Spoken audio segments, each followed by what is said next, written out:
मालेगाव शहरात पुन्हा एकदा संतापजनक आणि मन हेलावून टाकणारी घटना उघडकीस आली आहे. 14 वर्षीय निरागस बालिकेचा विनयभंग केल्याप्रकरणी 54 वर्षीय आरोपीस पोलिसांनी अटक केली आहे. हा प्रकार गिरणा धरण परिसरात घडलाय. मिळालेल्या माहितीनुसार शाळेतून घरी जात असताना आरोपीनं त्या अल्पवयीन बालिकेला फूस लावून दुचाकीवर बसवलं आणि तिला थेट गिरणा धरण परिसरात नेलं.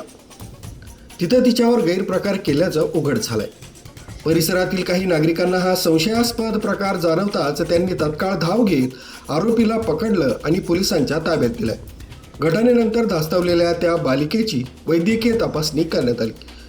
या प्रकरणी मालेगाव तालुका पोलीस ठाण्यात पोक्सो अंतर्गत गुन्हा दाखल करण्यात आलाय. दरम्यान शहरात अशा घटनांची मालिका वाढत असून आठवड्यातील हा 5वा प्रकार असल्यानं संतापाची लाट उसळली.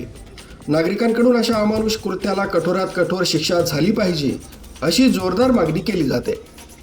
निरागस मुलींवरील वारंवार होणाऱ्या घटनांनी शहरातील पालकवर्गात भीतीचं वातावरण निर्माण झालंय.